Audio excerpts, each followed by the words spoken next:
Thank you for stopping in at Down the Road Show today. Normally, I record a little intro describing this podcast and who's going to be on it as far as guests go. But today, we're lucky because we only have one special guest, and we're going to go all over the map with this man. Welcome to the show, Cig Neutron. How you doing, buddy? Hey, man. Thanks so much for having me. It's an absolute pleasure.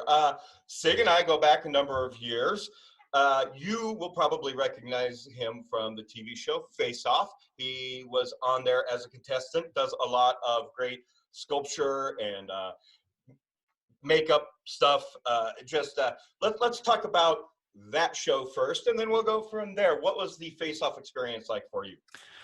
Yeah, man, it was probably one of the most awesome and equally like stressful things of it. Like there was, I don't think I've ever like been in a situation where it was amazing and awful at the same time. Because, you know, it's like on one hand, we get to make monsters every day and, you know, have unlimited access to materials. And then it's going to be put out, like shown to the world, like, you know, it's like millions of dollars worth of basically like free advertising essentially. And then on the other hand, when you go on the show, they put you in what's called the bubble. So they put you in a cast house, they take your phone away, you have no TV, you have no nothing. Like we only had like Monopoly and each other for like 2.5 to 3 months. And like towards the end of it, man, like I was getting like mad cabin fever and, you know, just like we can only talk to our families like once every like few weeks and things. And like they even tell you going on the show, it's like if one of your family members dies, we will not notify you because exactly, they don't want you like breaking the bubble. And then because like it's happened before where a contestant like left the show, so it's like, so you have like you know, me back then was like riddled with anxiety. So I'm like, every day I'm like, is my family okay? Like I wouldn't even know if they're not okay. You know, it's like fucked with me mentally. Wow, that's messed up. So so not only do you have the anxiety of an artist, because for those of you watching out there who are not artists or an actor or a musician or a creator of any kind, you don't understand probably the anxiety behind putting yourself out there behind all of your work. So you already got this anxiety as being a creator and an artist, being on the show, putting your stuff out there publicly, and now you're cut off from your family. Yeah. Yep.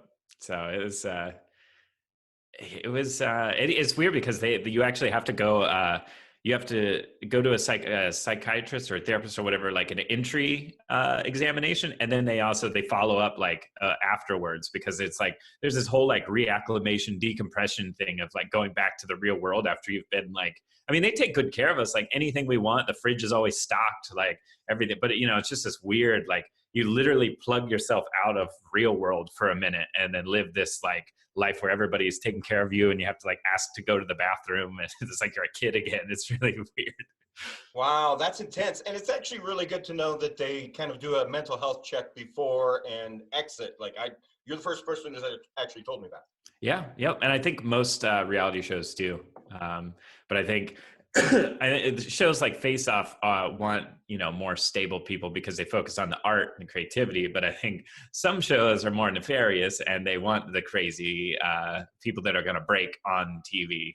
That's the only reason I watch The Bachelor. And yes, my sister got me into The Bachelor last year, and that's why I watch it, because they make me feel really good about myself. There's something about reality television. There's an allure to it. Like for a while, me and Randy were watching the Bad Girls Club for a while.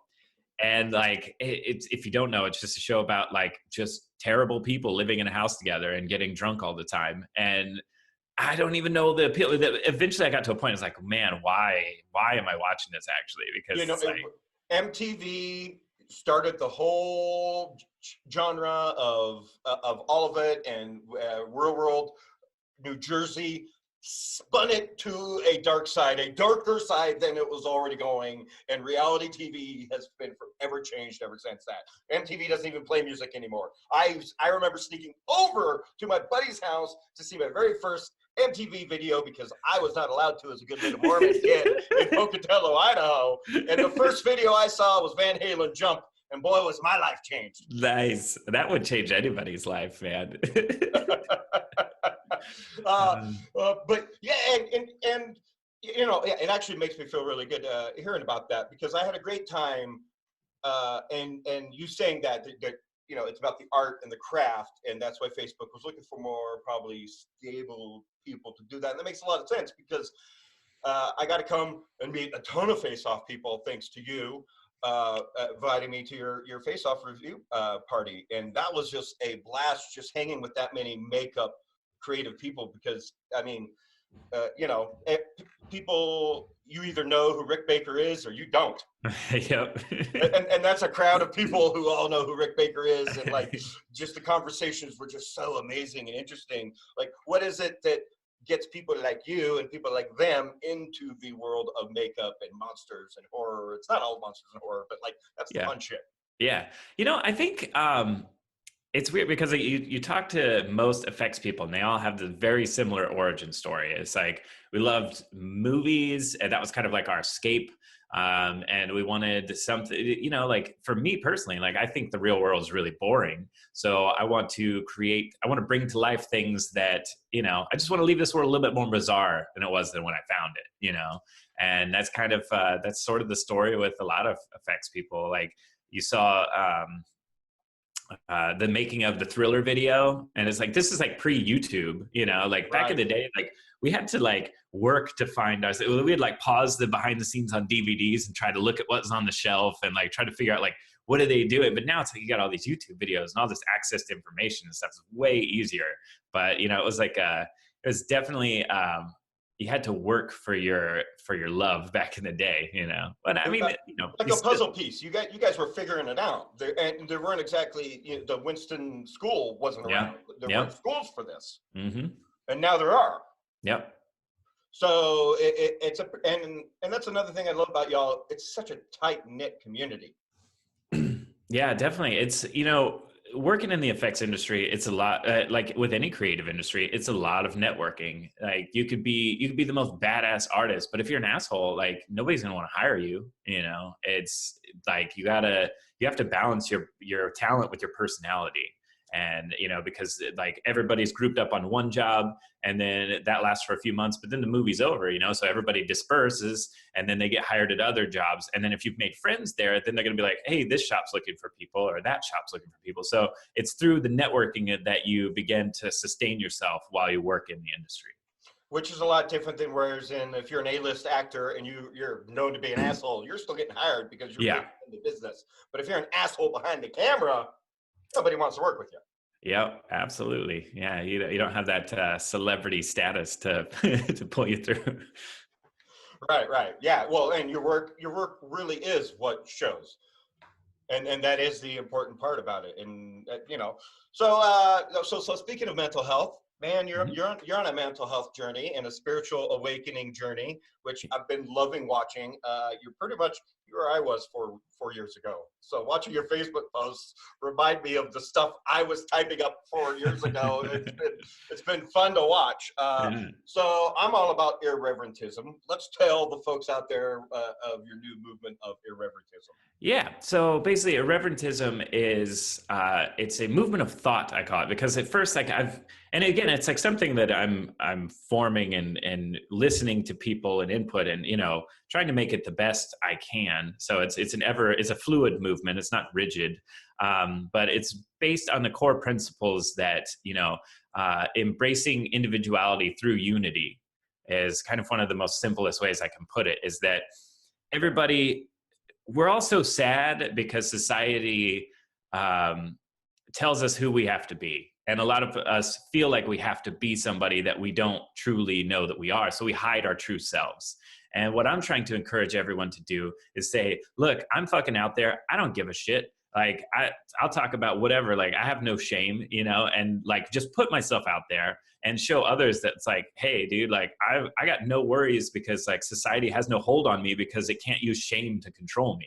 And then if enough people start doing this, then we have a group, then the group of individuals becomes bigger than the group of conformists that are unhappy. So eventually we'll hit a tipping point to where everybody can embrace themselves and the beauty and the wonderful diversity and be themselves together. Right. And I understand that because I've always been a nonconformist and I tend to draw in other nonconformists and find nonconformists like you and make friends out of them. Yeah. So yeah, and so instead of in a really good, I kind of view it this way: instead of the hive mind mentality, it's a hive love mentality. Yeah. Or hive love, not mentality, but like, I don't know. It's okay. Here's something I say all the time, and I'd love to get your input about this, because I always say, think with your heart, not with your head, because your head can talk you into anything. Your heart will be wrong, but it'll never lie to you, and your head can lie to you and talk you into anything. Now, last year there was that synagogue shooting in Poway in California. Well, I was living in Poway, and I got to go to the synagogue the week after to help support the community. And I was having this wonderful conversation with the rabbi's son, who's also a rabbi, but he's like in his late 20s.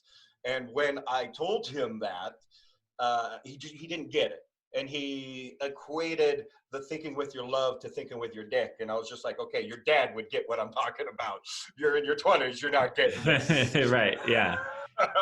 So, but yeah, and I think that has a lot to do with kind of your irreverentism, like, you know, thinking more with compassion, thinking more with kindness. And, you know, I always say your thoughts become your words become your actions become your habits. Yeah, well, I mean, that's because the sigil of irreverentism is, I drew it up and I call it the charred heart. And it incorporates a lot of like, I like that, charred heart. I like that. Yeah.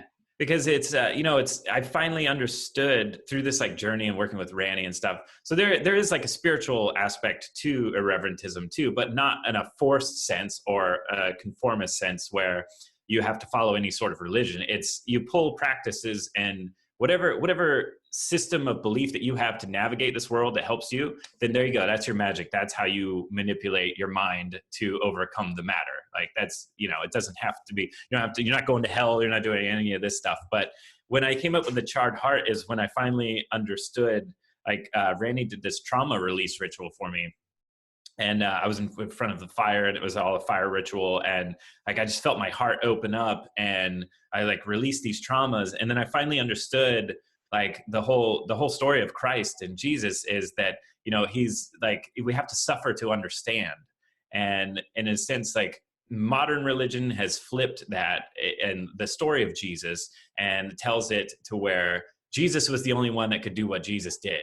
But I believe what Jesus was trying to do was show everybody that they could they have these empathic powers, they have this ability, but it's something you have to work for. Like for 30 years, like he went to Batt and studied like meditations and all of these like inner like mind things, but like the Bible doesn't really talk about that. You talk to the average Christian and they're like, what? Jesus meditated and shit, get out of here. He spent time in Tibet, whatever, and yes, he did. Yes, he did. Yeah. Yep. And there's in the pre-Christianity, there's all the Gnostics and it's all about, they were all about ascension. And, basically there was like a keeper of the earth realm and the archons, and they keep you plugged into this system, but it's all about like trying to rise above that and ascend.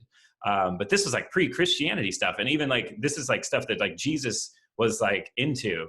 And like, but the Catholic Church are like, wait, we can't have everybody being Jesus's now, man. We got to take this guy out.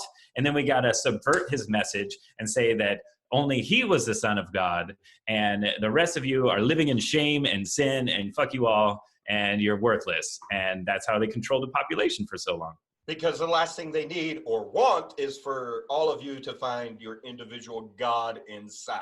Absolutely. Because we are all atoms and pieces of the universe. Yep, exactly. Like we live in a fractal universe where a single photon of light can recreate the entire universe. So our single individual consciousness could essentially expand to the entirety of all that is. So I believe that there is a source that is, everything. And we are just separate parts of those source experiencing itself. Because if you were like the single soul being that was, like, there would be nothing to do. There would be nothing to learn. There'd be nothing to gain. There'd be nothing to grow because you had nothing to work against. So of course, this supreme mind would separate itself into individuals so that through these individuals, it could experience its entire existence from different perspectives. Exactly, because being the alpha and the omega and knowing everything's got to be really damn boring. Yeah, But exactly. I actually had a point and I just totally forgot it. Part of which is, mental health and everything. It's like, because I got the nerve damage going on, and it affects the way I think, and I can't remember main characters of TV shows I'm watching anymore, let alone the actors and people's names that I've known for years. Songs to lyrics from classic rocks that I've been singing my entire life, gone like that. Interesting. Yeah, a lot of fun. And so dealing with the healthcare system as it is and dealing with doctors right now is driving me crazy. And I've reached my wit's end on multiple times. But, it is what it is. We all got to take care of ourselves because we can't help others and we can't ascend into a better place and better frame of mind beyond this, framework, if that's how you want to put it. And because, that's where I was going with it. Because essentially, like you're talking about with ascension, and here we are, if the concept of a God creating all of us and we are all a piece of him for the experience. And that's what I love about what you said there, for the experience, because in most religions on this planet, that's what they talk about, is the fact that we are here for the experience. We are here for the trial and error to learn better and bigger and better ways. Now, let me take you into a whole nother train of thought with that. Yeah. Because only barely 15 years ago, science discovered that we have brain cells throughout our entire body. They have discovered them in our lymphatic system, in our digestive system, in our skin. So our entire, and the heart, everywhere. In every cell, there are brain cells. So not just our brain. So therein, our entire body is a memory system, okay?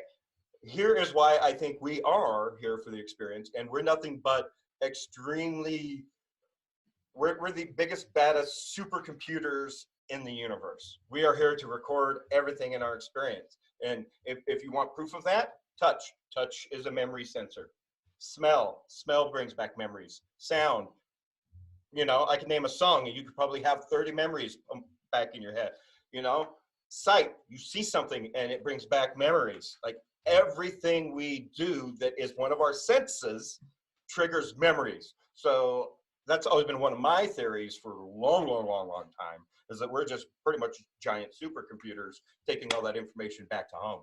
Yeah, absolutely. And that's what I say with like meditations and things that I've gotten into is essentially because with Irreverentism, another of my goals is to bring secular folks into the fold too, because mainstream religions have scared people off from something that is like inherently your birthright. Because, like if you're living great and you don't believe in any kind of spirituality or whatever, and like you're happy and you're fulfilled, great, keep doing what you're doing, because you're picking up on what you're supposed to be doing anyways. You don't need a system, you're doing it. Right. But if you're unhappy and you're like, man, something is missing in my life, which like a lot of people feel that way. I'm saying that like it's most likely you're missing something spiritually, but whatever you want to call it is up to you. But sometimes you say spirituality, and they immediately go religion, and it's not the same. Yep. And then also, if they don't go to religion, they'll immediately go to like new age hippie, like love and light stuff, like positive vibes only. And it's like, okay, sort of, but not that either. It's, it's something that you have to be open to get in there to figure out what parts you need from it and not judge based on what is already existing. And I had an original point about this. You're basically taking what works for you, like Lego pieces, and building your own little Lego town of Zen. Yeah, totally. In your mind. Oh, right. And then, so with meditation and stuff, whether you believe in it spiritually or not, I lay out everything practically too, because I say spirituality is practicality. And for a lot of secular people, if you think of your body as a supercomputer, because I use that analogy a lot, is that when you meditate, you're actually running like defrag programs and disk cleanup in your mind, because that's like, if you know how to, because there's this because most people are like, I've tried meditation and I wasn't good at it. And it's like, I tried to do a backflip one time and I wasn't good at it either. You got to practice these things, because just like anything physical, like meditation is a mental exercise. So it takes work and you have to like actually stick with it and practice it. And you're so right about that. It's like anyone who's just like, oh, I'm going to go do yoga. And then you read their Facebook posts after the first time they do yoga and they're just dead. They're dying. They're in so much pain. And yoga is slightly slowly moving meditation, but it's also extreme deep stretching. All those positions are designed to stretch out your tendons, your muscles, and your fascial system, which holds all your muscles together. Because once you fill up your lungs with air in the proper way, it stretches out everything from the inside out. So there's multiple reasons for yoga, just like there's multiple reasons for meditation. And like you said, I really like the way you put that into computer form with defragmenting it and just kind of, you're just rebalancing your entire system. It's not, and like you said, with the whole, hippie movement, love, peace, you know me, love and light, I'm all about positive vibes, but positivity breeds positivity. In other words, the more positive you think, the more you speak, the more you act, and the more you're going to manifest positivity in your life. It's not discounting the negativity. It's not saying you never have negative thoughts. It's not saying you don't get fucking angry at your family during Christmas like everyone else when they're not listening to you and you're in a shit ton of fucking pain. But it is what it is. It's and once again, we referenced this in a previous podcast. It's the two wolf story, the dark wolf, the light wolf. They live in all of us, and you feed both of them according to what you need that day. It's interesting because I just did a meditation yesterday, and my ancestor showed me a white wolf. It's interesting that you bring that up today, that's funny. All these little synchronicities always happen. Well, you also did say that your newest is wind, your last meditation and everything, or it was either last week was dedicated to wind or this week, and I was just like, well, let's use our wind properly and talk to each other. Yep. So that's another thing with like the love and the light, new age spirituality that they kind of miss. And that what turns everybody off is that when what they're saying is like love and light, that's the end goal. But it also, there's a whole process to get to that. Because of course that's the end goal. Why would we not want love and light? Like why we want to aim for chaos and darkness? I mean, some people, because that's the light at the end of the tunnel, but you're still in the damn tunnel. Yeah, and so I've done a lot of research on alchemy, and so part of spiritual alchemy is there's the Negretto phase. It's the black phase. It's the beginning. And again, like I said earlier, you have to suffer to understand. So bad things have to happen because bad things give you a context in which it enriches the experience almost. It's weird to think of it that way, but if you start thinking of it that way, I mean, you got to deal with your traumas one way or another. So if you start thinking of them as a positive asset, you're still here, you've made it through them.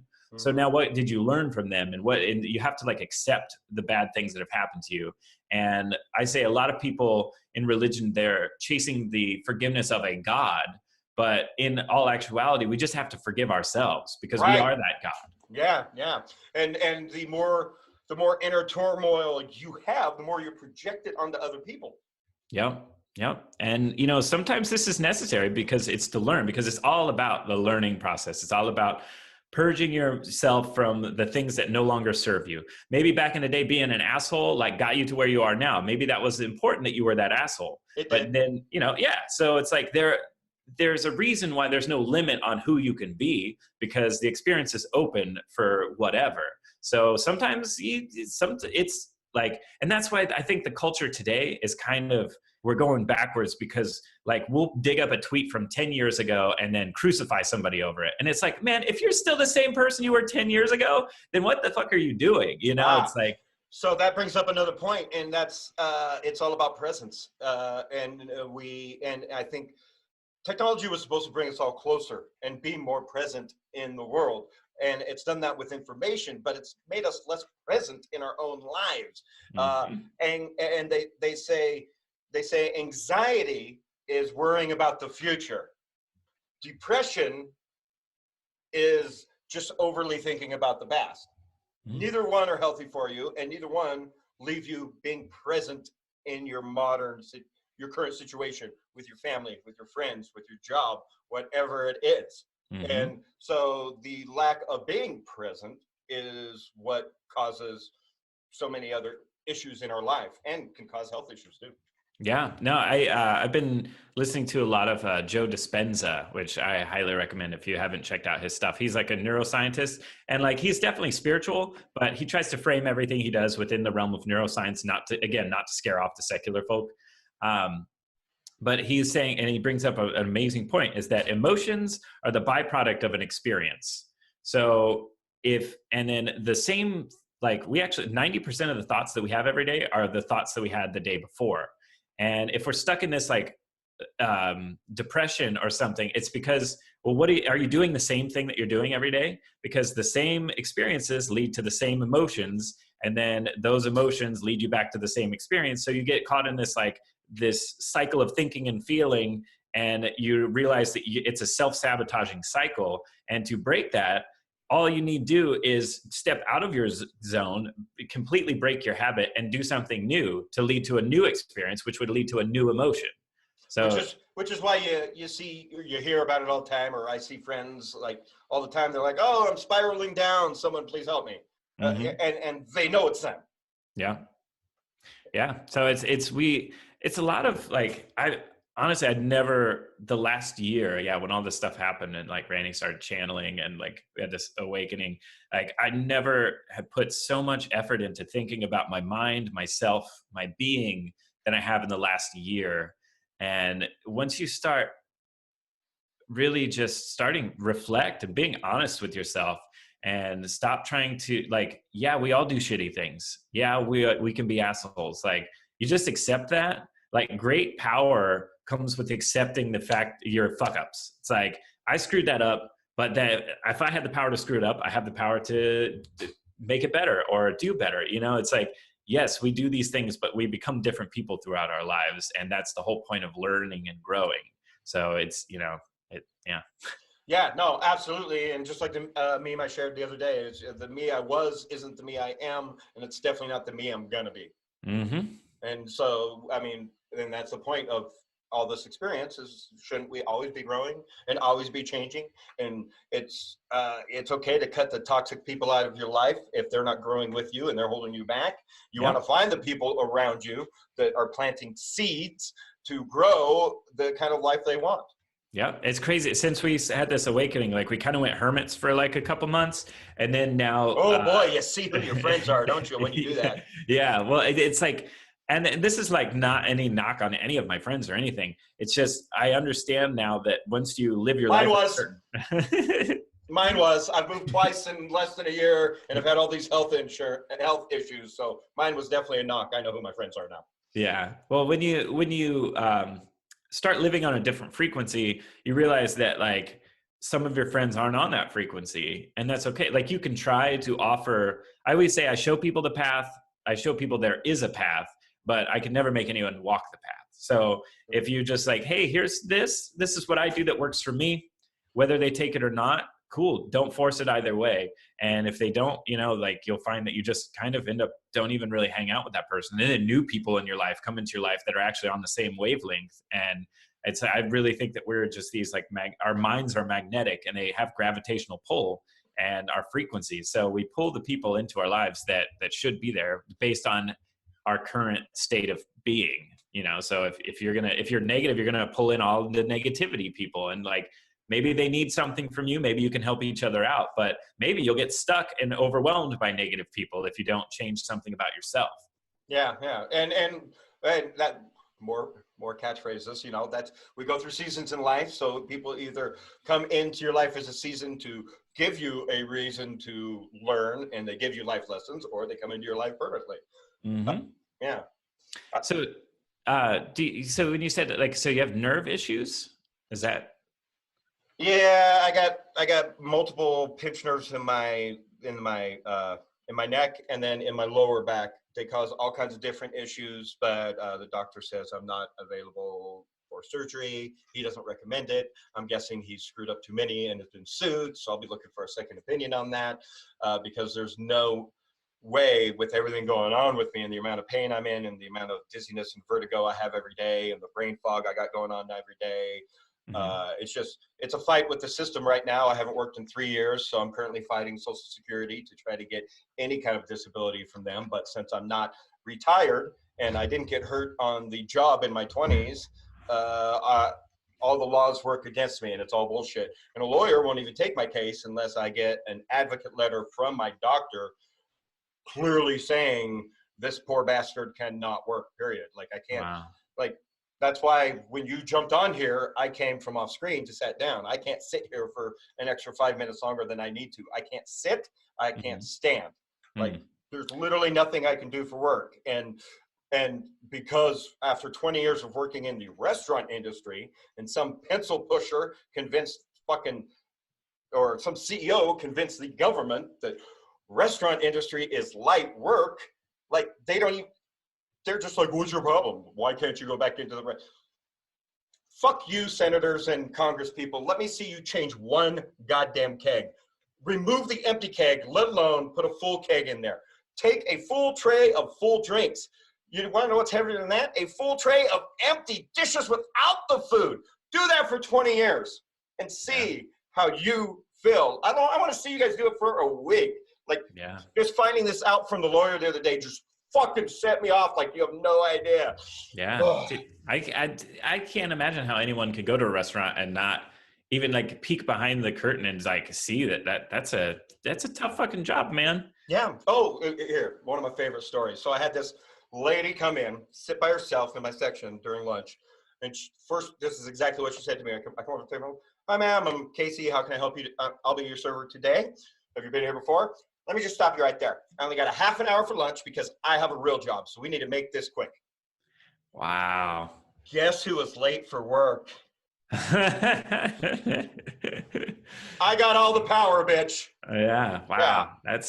I'll never understand why people like give shit to people in the service industry of any, like no one is beneath anyone. Like we're all here. We're just doing different janitors, like, you know, people talk shit on first responders. Like those guys work 24 hours to save lives. Yeah. They're out all night away from their family, risking their lives, and people still talk smack on them. Like, why do people think that digging a ditch is, it's beneath them? But yet, okay, let's keep out all the Mexicans who are willing to do it when our fucking little white kids will not. Right. I managed a restaurant in Irvine, California. Let me tell you what a pain in the butt it was to get those kids to work. And the only reason any of them had a job is because their parents made them get a job to teach them responsibility. They didn't learn any damn responsibility, I can tell you. Yeah.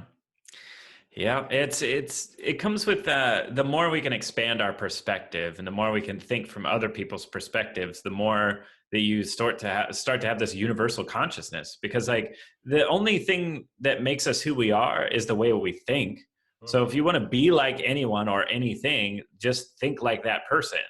You know, so it's like if you want to elevate yourself to like a divine status, like think from a divine perspective, you know, think from a higher perspective and see like the pawns and see the game for what it is, you know. Exactly. So do you have any meditative practices or anything that you do at all? Okay, so this was something I was gonna mention to you, but I forgot in my last rambling. So all of the universe can be broken down to frequency and vibration. Yeah. Everything in the universe. So I love the fact that you brought that up, because, like, you know, a lot of people, they don't even teach us in school anymore. So I don't know how many people know this, but for those of you who don't, when you see the color blue, that comes down to a specific wavelength pattern that is actually measured. Same with the color red. It's a different wavelength.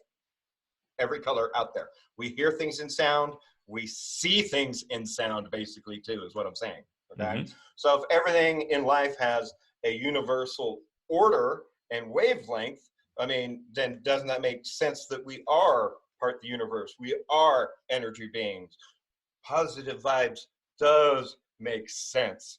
And so, Lavi, let me take this into the religion crossover here for you, because I always find this interesting. I don't know if it's ironic or what, but you know me, former musician, love music, okay? Mm-hmm.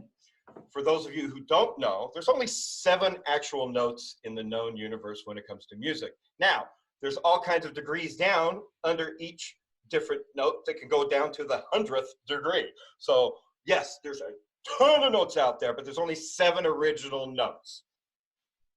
7 days in the week.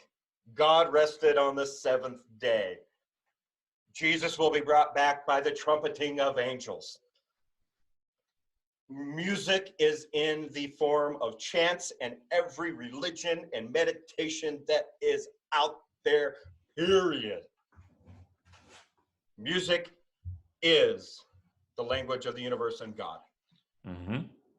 So I want to to add something to that is I've realized, because I believe in reincarnation, and I also realized that memory is interesting, and I've started, so here's what I started doing this with irreverentism. Like, I think that nothing is impossible. So it leads me to think in any sort of direction because I'm not afraid of being ridiculed.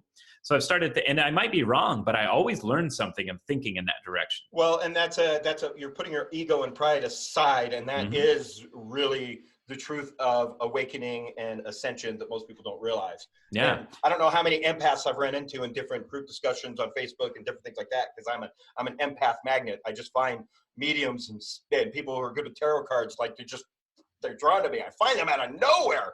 But it amazes me how many of the fake empaths are out there that they're just these narcissistic, egotistical, goal, like my way is the highway. Like, no, that's not empathic at all. That's not the way any of this awakening is supposed to work. Yeah. Sorry, back to what you're saying. No, you're fine. So there's that. So you played music. So there's this sweet spot that when you're like, if I play the piano, when I'm playing the piano, it's like, if I focus too much on my fingers, I fuck up. But if I focus not enough, like, so there's this not enough, then I screw up too. So there's this weird magical moment that you feel it when you slip into the zone and your fingers just do what they just, I call it the rhythm of the moment. They tap into the rhythm of the moment, and then you're just with the flow of this moment. Perfect example of that. Did you watch the BBC Sherlock Holmes? No. Oh, okay. Then I won't ruin it for you. But there's a moment. Everybody knows Sherlock Holmes plays the violin, right? So there's a moment where he's talking about violin with someone else, and they're like, well, you always play it wrong. You're not playing it right note for note, because they're even more cerebral than Sherlock Holmes. But playing it right note for note negates the emotion. Absolutely.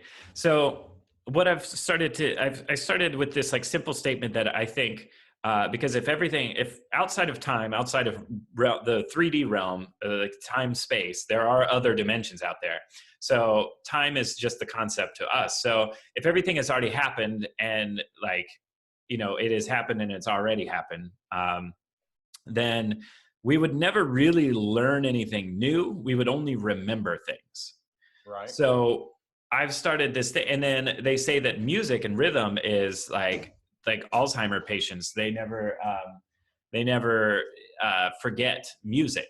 So that's like the one thing that they can't forget. So, my thing is definitely not Alzheimer's then. Yeah. So, so what I've started doing was this, trying to dig up subconscious thoughts through like rhythm and letting myself just do something. So I made this song for this, I documented all the spiritual awakening stuff when we went down to New Orleans, and I'm putting out a docuseries called Black Tea and Bourbon. And I made the theme song, and then I wanted just some kind of like creepy chant to go along with the song. And then I just chanted the first thing that came to mind, and it was Rock Sha Rock.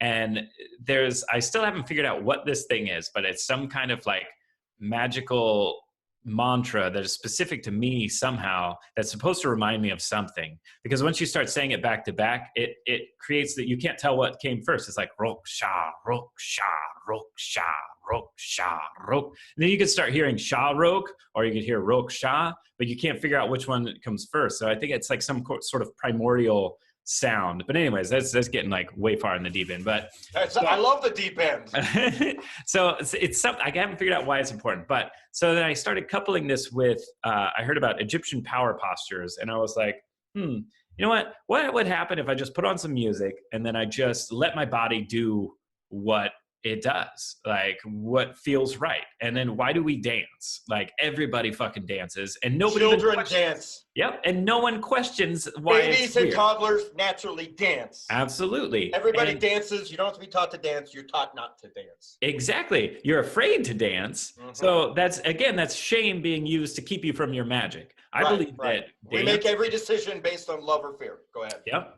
And I believe that dance is somehow linked to magic. I believe, like in the past, you see all these deities always like Shiva and all of them in a dance pose. So I believe that like actually like you can cast magic with dance, and it's all dance and rhythm and sound. So I started doing this thing, and I just started letting my body like move where it went, and then I just went into a trance. And then next thing you know, I'm doing these crazy like mudras and weird like geometric positions that I never even knew that my body moves that way. And then I started doing this thing where I was like on my back, and then I would pull my legs up, and then I would slowly let my spine, like by the weight of itself, guide itself down. And I felt my spine locking into, like realigning and locking into these places. And then I just felt like amazing afterwards. So this has been my practice of doing this made up, I call it Roksha now, is where I just let my body do what it does. And it's aligning. But there was this one night that I did it. It was like the second time I did it. And I went onto my back and I aligned something, and this weird, something in my nose unplugged, and this strange, like weird substance that like dripped down the back of my throat. And it was like, it was chemical, and it was really weird. And I didn't know anything about what that was until I just recently talked to somebody, and they were talking about how he can put his tongue into his sinus cavity. And that's a part of like that was an old meditative technique or something. And if you keep doing this, you unlock some sort of gland up there that releases a fluid. Yeah, and it like releases a fluid that goes down the back of your throat. And these are like, somehow I unlocked an ancient discovery of like unblocking whatever the fuck in my nose by letting my body just do what it wants to do. Right. So like, I believe that, I think that, so that's what I'm saying. It's like, I think maybe for you, I would try. Okay, so to answer your question, because you were asking me, yeah, and I haven't been doing it, but so after my awakening, which now that I'm realizing this, comes a few months after spending all day with master healer Kari Hiroyuki Tagawa. Ah. You know who that is, right? I've heard the name, but I'm not familiar with Shang Tsung from Mortal Kombat. Oh, okay, yeah. Yeah. Okay. So wait, so he does healing now, or wait, what? Let me share this story with you real quick, because like I said, we were gonna have, I knew this was gonna be a full podcast with just us. Okay. Yeah. So I used to help run C4 Ventura Comic-Con. I was one of the marketers, and I helped with the show, and I helped with picking up people from the airport, the celebrities. I did I did fucking panels. I did everything. Anyway, that ended poorly. Anyway, so I had to go pick up Kari from the train station, and lovely, lovely man.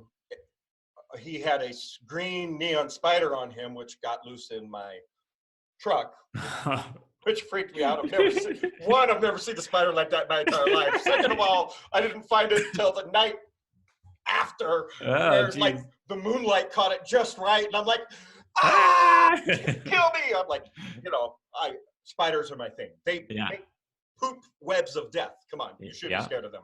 Anyway, so I check him into his hotel. That was a clusterfuck. That was a pain in the butt. And finally get him into his hotel, and we just start bullshitting. I was in his hotel room for like 3.5, 4 hours, just hanging out with Kari and just having the most amazing conversation.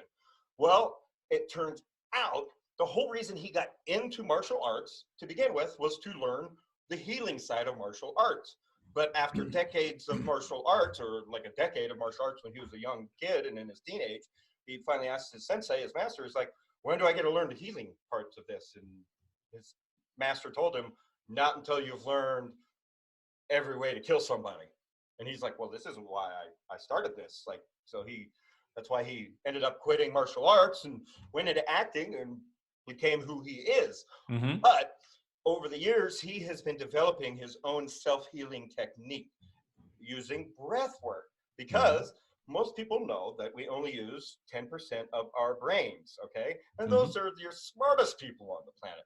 Most people don't know, though, that we only use 75% of our lungs, okay? So he developed this breathing technique, which is all sitting and holding the chair and positioning your back right and then you inhale deeper than you've ever inhaled, and you focus your breath into the parts of the body that are where your pain is, to help heal and get the oxygen going through the blood and sending it directly to your pain spots.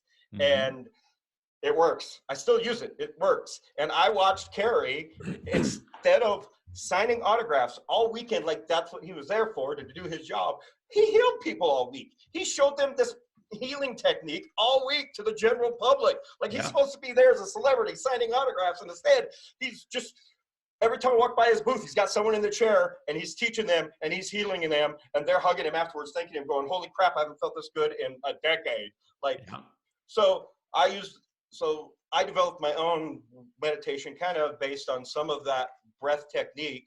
And after I had my awakening on September 3rd at 6:30 a.m. 2013, I'm pretty sure that was a couple months after that session with him. And I'm talking to you now, I'm just realizing that. And I just ran into him at Albuquerque Comic-Con a few weeks ago. Nice. And he didn't recognize me because I was fat, and you remember, I used to have long hair down to here, so he hasn't seen me since. He's like, oh, I had to remind him. He's like, oh yeah, how are you? And I'm like, look, here's my card. Let me hook you up with some filmmakers wherever you live. I got a great network across the country. We need to get your stuff filmed. So those of you out there, if you're a filmmaker, let's get together and help carry Hiroyuki Tagawa get his breath work out there. But okay, so back to my own meditation.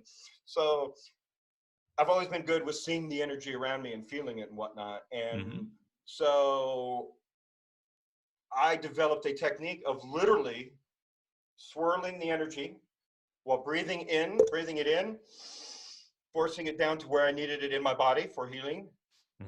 And then I would exhale and push away all the negative energy. Nice. And sometimes I would bring it in through the crown chakra. I would bring it in through different chakras I needed as my body was telling me what I needed. But it was because energy is constantly, it's like water, it's fluid, it's motion. And so I always felt it was, I always like the concept of, there's different theories on the universe, on the way is it expanding in every direction? Is it expanding like a cone? Is it spiraling out or spiraling in? And I've always kind of looked at time and the universe as a spiraling effect. And that is why time can fold back in on itself and loops back around, is because it spirals back to itself in a kind of way. And so that's the meditation, the movement meditation technique I developed for myself. Yeah. Which is what you were asking about earlier. So yeah, that was a long story to get to that one point. That was great. I'm glad you shared that. It's crazy because so that part of what I do when I do this roksha is I'll get into a pose and then I'll start like, you have to be very present and focus on your body. Where's your pain? And then I'll start doing like a subtle, like maybe it's a shoulder, something, because if we're all frequency, think about it like this. Don't think of yourself as a body. Don't think of yourself as matter. Think of yourself as frequencies. And then how everything works is through harmony. So what's wrong right now is that there are certain parts of your body out of harmony.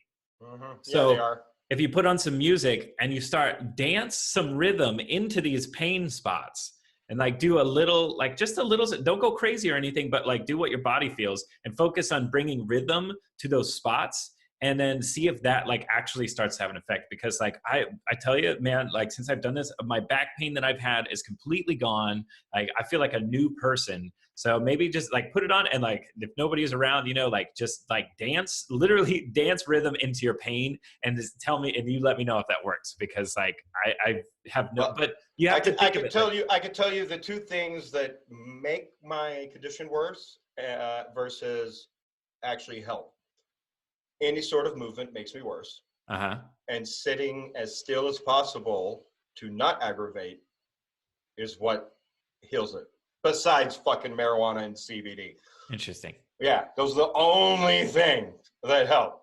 So a lot of times I have a neck pillow that I'll watch TV in so I don't have to use my neck, because my neck muscles get super tired. But it also reminds me not to turn my head too fast or too much to talk to the people in the room watching TV with me. And it's also difficult with driving, because, got to be careful, turn my head too much. All of a sudden it causes migraines and all kinds of issues. And then now I got the vertigo. So I'm not even driving myself anymore because of the vertigo. I am dizzy 10 out of the 14 hours I'm awake every day. Now it's a lot of fun.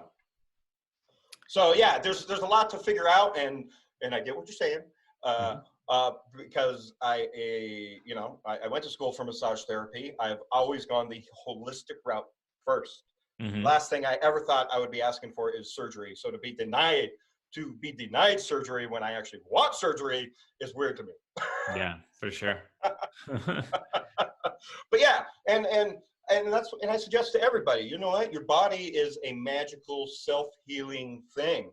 And you should be trying everything holistic and everything possible before you just go into a doctor who, in the current healthcare system, just wants to shove pills down my throat, all of which have worse side effects than what I'm going through, and will make me take other pills that'll cause other side effects. Which is pointless. That's the model of America's healthcare system, is how many pills can we sell to people to give them other problems that we can sell them more pills for. Exactly. I mean, like the opioid crisis, like, oh my God, it's like literally, it was created by the government, big pharma. Like exactly. And they knew they were doing it. Like, now I don't know how much you know, like my sister just overdosed in July of this last summer. That's who my previous caretaker was that I was living with down in Poway. She's an anesthesiologist. She's been doing all the nursing stuff forever. She could have become a doctor. She just didn't want to go through that much more schooling and have that many more student loans. Sure. But this is the kind of thing we used to talk about all the time, is the healthcare system and how she couldn't even afford her own healthcare, even though she made $130 an hour in a plastic surgeon's office. But because of her malpractice insurance that she had to have, that was so expensive that she couldn't even afford her own health care, which is ridiculous. That's insane. And like, why are we not giving free mental health care, especially to all the vets and first responders that are pulling people out of the fires and out of their cars and seeing the worst of humanity out there? Like, these are our frontline people. Why are we not giving them free mental health care? Absolutely. Yeah. It's like, for anyone to look at the system the way it is and thus doesn't believe that it can get any better is like absurd to me. Like, this is not the best we can do. Like it's not if we're the best and smartest, best country on the planet. Yeah. If we're supposed to be a shining beacon of like hope, democracy, and freedom, like, then we should be worried about like everybody that, I know that they're like, it's going to be tough. There's like, nothing is a simple issue, but right now, basically our problem, like, I think the only issue of our time is the corporate oligarchs versus humanity, really. Yes. Because they have a stranglehold on like all of the big pharma, student loans, like any big, the NRA, any big industry has got its fingers in everything. And they basically pay politicians to write policy that protects the corporations. Mm-hmm. So then they have this like little system here. Like even the cable companies, there's 5 cable companies that run the entire country. Yep. And they've just divvied up the country, and they have no reason to provide better service because they all raise their prices together. They're basically one giant company. They're 5 companies with a pact. So there's no competition. There's no nothing. And most people don't even know that most of the country doesn't even have internet. And here's my issue is that keep them in the dark. Once you restrict access of information, then you restrict. Culture cannot develop if it doesn't have access to information. I grew up in a small town, and I've been to super small towns. I have family in like backwoods Kentucky. Like, if you don't get information there, the people have no idea that this is like a tiny little bubble of a civilization. The whole world is like a big and scary place to these tiny places. And if you're cutting off the access to their information, there's no way that they can start to understand LGBTQ rights or anything that's like culture as progression, because they're locked in this state of fear and like a tiny world. So what we need to do is we need to fix infrastructure and get like internet access to all of these people. And like, the rest of the world too. Yeah. Oh yeah, absolutely. Because quite frankly, look, if you're following Fox or CNN, you're not getting real news, period. No. And that's why I follow BBC, and I follow a news organization out of Tonga, out of Australia, out of New Zealand, out of Japan. I follow a couple different news organizations from around the world to get a better view of what's going on, not just around the world, but also our own country. Yeah. I mean, how sad is it that people are still talking about the Australian fires, saying, oh, well, a bunch of conservatives lit those fires to start climate change talk, which is like completely not true. The Australian news put out several news stories debunking that, and actually have asked Americans to stop telling that lie. Yeah. I mean, but no. We don't. We're stuck in our little system and our little thinking, and that we are the center of the world. We are the center of the universe, which is, I was going to bring that up earlier, like how that's the most ignorant thought on the planet, to think that you're the most intelligent being in the universe and that there's not aliens out there. Yeah. Like how arrogant and ignorant are you? Yeah. But that's also people's thoughts when it comes to religion, politics, just everything. Everybody wants a simple soundbite to just repeat, you know, and Right. it's like the world is not that simple. No. It's complex, and we're oversimplifying it. And I always say that people are arguing too many points with too few words, and you know, it's like it's as simple as that. It's like, yeah, we got to understand these problems are much more complex, and we're going to have uncomfortable conversations, politely, respectfully at least, to understand, because all this shouting and shit, it's like nobody's here, everybody's shouting and nobody's listening. And it's like, and if we don't start listening, like we're not going to get anywhere. Right. And listening is the key to any good conversation, and listening is a starting point to understanding. And as human beings, isn't that what all of us really want, is just to be understood by at least one person, for someone else to just get us? Yeah. Yeah. That's why again, with Irreverentism, I started this movement of where trying to like engage people, like they'll like call me names and all this stuff, but I'll just be like nice to them and just plainly state my side of the story, but also be nice to them. And it's like, this isn't a thing of where like I'm letting people walk all over me. It's a thing where like, I don't even care so much about their like negative opinion, because they're just hurt people slinging insults, trying to hurt people. I've like rose above that because I'm looking from a higher perspective. And when you look from the higher perspective, you see any attempt to attack you or defame you, it's flimsy, man. It's like there's no weight behind it. So the only way that someone has power over you with their words is if you give those words weight. So I know in my heart that, fucking A, right. Right? Like, so, and words without weight are just words. So, right. And this is okay, and that's a conversation I've had with family members and relatives that are like extremely Mormon and are offended when I say fuck and other swear words. And it's just like, ooh, I'm sorry you're offended by a single word, but look at the words you put out there that are based on really offensive, bigoted opinions. Yeah. Like, what's more offensive, me saying fuck, or you making fun of people for the color of their skin, or being okay with Mexican kids in cages? Yep. So yeah. So once again, that's you are offended by people manifest and shout out and scream usually at the thing that they really are. It's kind of like all the people who are just, you know, your priests who are just like, pedophile's not that bad, blah blah blah blah blah. Yeah. You're a pedophile. Yeah. All the people that are just like, screw gay rights, blah, blah, blah. I'm going to fix you as a pastor. Ooh, who's been molesting children? Like, it's just, it's ridiculous. Yeah. It's a classic projection, man. It's weird how we get so wrapped up in these realities that we create around ourselves when we are actually the problem. It's right. like, So that's another. So to bring it back to you and your irreverentism, it is about self-awareness. It is about diving deep into your own subconscious and viewing your values and the way you talk to people and treat people and think about people and act towards people. And what of that are you going to change, not just for other people around you, but for yourself? Because that is the whole point of forgiveness that Jesus Christ teaches isn't about forgiving others for themselves. It's for you. Because what are you holding on to when you're not forgiving someone and you're holding on to all that anger and hate and resentment and negativity? That's just going to spiral down, and it creates something inside that just is going to eat away at your soul and eventually turns into cancer. Yeah. Yeah. I think any medical issues, they're trapped emotions. Like, have you ever read the Emotion Code? No.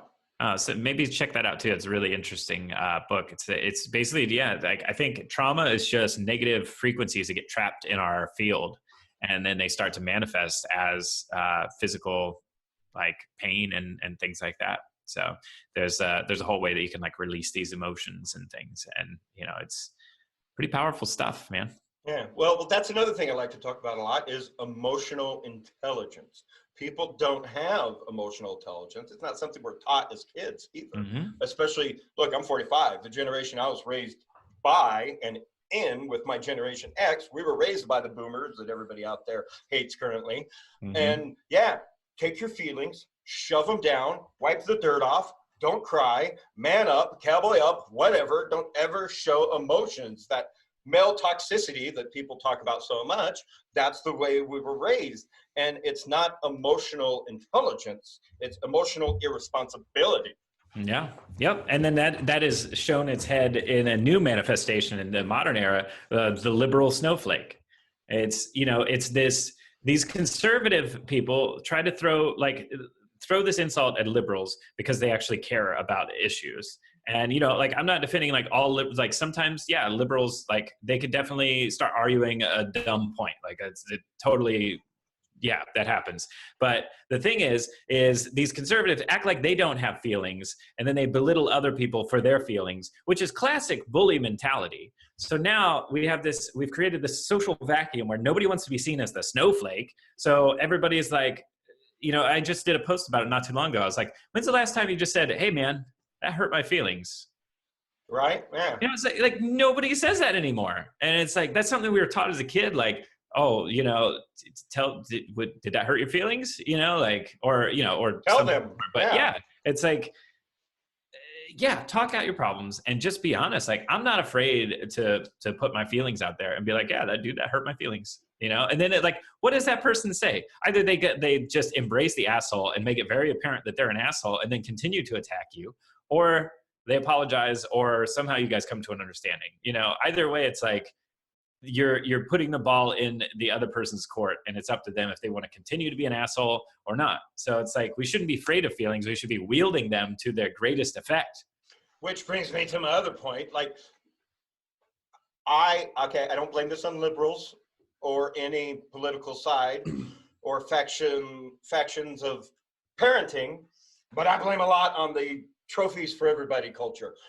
We have not set our kids up to learn how to fail. And that, without learning how to fail, you can't learn how to move forward and properly succeed. And therefore, we have an entire generations out there without the emotional intelligence from those experiences of failure, which is why I think, whether you want to play sports or not, or whatever it is, or even D&D and you lose at D&D, whatever. Find something competitive that you're going to lose at. Kids need to learn to lose. Yeah. Yep. Yeah, it's important. It's a like, failure is a part of the process. I always say it's like, look at all the breakthroughs of science. How did they figure out things in science? Experimentation. You hear about the one time they succeeded something and figured out this aha moment, but you don't hear about the years they spent fucking up. So we're here to experiment and try what works and find that thing that works. Especially as an artist, because this is something, talk about, you share the memes all the time. when you're paying an artist or a creator or an entertainer, you're paying them for their years of failure to get to that point. You're not paying them according to their time. You're paying them for their years of experience to get to that point. Yeah. Yeah. That's what it's like. Some people like, they're like, wow, that's expensive. And I'm like, well, you know, I'm fast. I've spent a lot of time honing my craft, and, you know, it's just like with it, if a plumber was going to come in and like fix your shit in an hour, then, you know, like you'd probably pay that plumber more, you know, because like he's good and he's fast, you know? So I don't know. Yeah, no, and that's exactly it. And then that's what I think we need to get back to, that as a society, get rid of the trophies for everybody mentality. You know, inclusivity is completely different than just trophies for all. Yeah, absolutely. So being in entertainment, the Oscars just happened. How are you feeling about the Oscars? Did you have any favorites? Do you have anything you're nerding out on as an entertainer that you're just currently watching, like The Witcher or whatnot? You know, I know you're busy creating all the time. Crazy. Yeah, that's pretty. I've kind of just went into this like creation hub. I don't have a lot. If I'm watching anything, I'm watching like documentaries, or I do a lot of reading now. It's like I'm just like stoked to learn stuff. So not, you know, like usually I'll set like one day aside a week where I can kind of do whatever. Like Sundays, I'll usually I'll watch something entertaining or something like that. But I don't know. It's just expanding knowledge right now, though. Yeah, and that has become entertaining for me. Like just the growing my mind and my perspective is so fulfilling and entertaining that it's like, a lot of the things I used to be into, like I don't really put the same weight on them anymore. But that's not to say that like I don't like them. It's just, you know, where I'm at right now, it's like I just prefer documentaries and things like that, you know. Yeah. Well, it's about perspective too, and you know, you're broadening your entire world perspective with your different views right now. So yeah. Well, let's see. What do you got coming up that you can actually talk about and promote? Gotcha. With NDAs and the way and everything. Yeah. Well, actually, I just wrapped a music video, and that should be coming out in a week. But yeah, I don't really have anything on the plate right now except all of my personal stuff. I stream on twitch.tv/Cig Neutron. I do like art throughout the week, and then on Sundays, Rannie joins me, and we kind of talk about the last half of the week, or the last week, and what we learned, and then we do like a guided meditation, just to kind of like help bring people into the fold that might not be familiar with meditations or alternate ways of thinking, and they just associate it to religion. So it's, you know, trying to reach people and expand, trying to grow Irreverentism.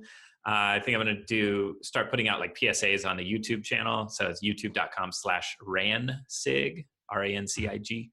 And then we have our Patreon, where we just have like behind the scenes stuff. And I do like how-to videos, like effects how-to videos, and Randy does like magic how-to videos. And we do like a monthly vlog where we talk to just the patrons and stuff. So that's patreon.com/RancIG as well. So you can get like, you know, exclusive access to some of our stuff. And then I got I want to do some like YouTube shows. Like I want to do a show where I have different guests on, and we talk about like the hot topic issues that like nobody wants to touch, but like talk about them in like a balanced way, because, you know, basically like the conversations everybody wants to have but everybody's too afraid to ask, kind of thing. Gotcha. So, politics, religion, topic off the table. Yeah, absolutely. So trying to get some of those things done, and then just make art all in the middle of that somewhere. I don't know, I float all over the place, and again, it's like experimentation. It's like, I don't know, we have a satanic soap company. It's like I do sculptures, makeups. Like I kind of just start going with the flow, and one of these days something's going to take off for me. Well, I absolutely know it well, and that's the beauty of always pushing yourself and continuing to grow and being creative like you are. Is you're not basing any of your future projects off of your past work. You're always recreating yourself and looking to grow your, not just your experiences and your knowledge of life, but your artistic side as well. Absolutely. Okay, well then let's wrap this baby up. We're going back to some old school questions I'm bringing back from 10 years ago. Okay. Who's your favorite superhero? Favorite superhero? I guess the first one popped in, Lobo. Okay. Yeah, I just love how I love anti-heroes and just he's trashy and I don't know, it speaks to me. Who's your favorite villain? Favorite villain? Oh man. Why do I not have an answer for that? Fuck. Immediately Gary Oldman from The Professional came to mind. That was just a great character. I don't know. I don't know if it's my favorite villain of all time, but damn, that was a good villain. Well, and Gary Oldman's so good. So good. Yeah. Oh my goodness. I mean, True Romance. Come on, he must have thought it was White Boy Day.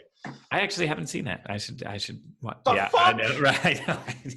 It's in my top 10 of all-time movies of all time. I think it amazes me. I need to see that too. Yeah.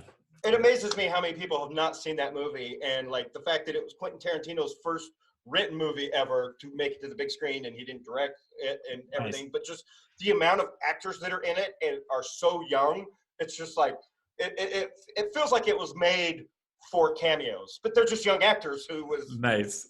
It's ridiculous. Brad Pitt. Oh, anyway, you got to find it. Watch it. Okay, I'll go check it out. Okay, and then who's your real life hero? Who inspires you?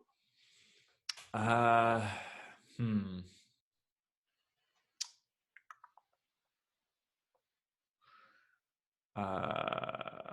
my gosh. I just that one makes everybody pause. That's why I'm bringing these back. I was actually looking at videos on my YouTube channel from 10 years ago at different Comic Cons, and every time I ask these questions, everyone's just like, "Holy crap!" So it's okay to pause. It's a deep thought. Some people, it's themselves, a pastor or a father or a mother or a school teacher. There's never been two answers alike.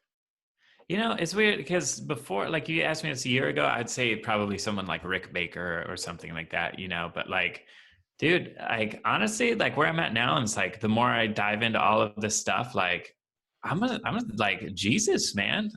He, literally, what he was trying to do, and without his message getting warped, that's where it's at, man. And he gets a lot of shit because of people twisting his message. But if you look at even secular people look at what truly Jesus stood for, and they're like, yeah, dude, Jesus was a good dude, So it's all the people, all the noise around Jesus that we got to cut through. Stop giving Jesus so much shit, man. Right. And I'm with you there. I say that all the time, that people have less of a problem with Christianity as they do Christians. Yeah. Yep. And then the other thing too is me saying that Jesus, it's people could assume that I'm Christian or something, but that's not even the case. It's if you just start looking, you have a worldly view of theologies and things, and it's certain individuals stick out, and Jesus was a pretty rad individual. Just Buddha and, Buddha is Christianity in a lot of senses. It's all the same stories retold in different skins, basically. Right, exactly. Same regurgitated message of love, basically. Mm-hmm. And that's something I've had this, I hate to say argument, but I've had this argument way too many times with Christians. I'm well, yeah, I'm a Christ follower. Oh, you're Christian? No, I'm not a Christian. I'm a Christ follower. I don't go to any church. I don't believe in any specific religion. But I'm a Christ follower. That doesn't make me Christian. I don't believe in the modern definition of a Christian and everything that you all believe in and the hatred you guys spread. Yeah, with Jesus's name. Also, Jesus wasn't a Christian, by the way. No. So, he wasn't. And that's my other favorite argument. It's look, open your Bible. Go to the part of the Bible where John the Baptist baptizes Christ. Tell me in that text anywhere what religion he was baptized into. And their minds just melt. And they always end up lashing out at me and getting extra angry because it's the truth. Yeah. Well, I just had a conversation earlier that I'm telling you, have you seen Inception? Oh yeah. So I think that, honestly, I think that we're in the giant, we're in a dream within a dream. Like this is how layers of reality. And I think that the earth is a labyrinth created by an architect that's self-containing, and we're here on it. And I think that most people are still at a subconscious level because, you know, in Inception, once somebody else outside the dream starts making changes, it starts to agitate the subconscious people. And if you make too many changes and you rock too much of their structured reality, then they start to attack.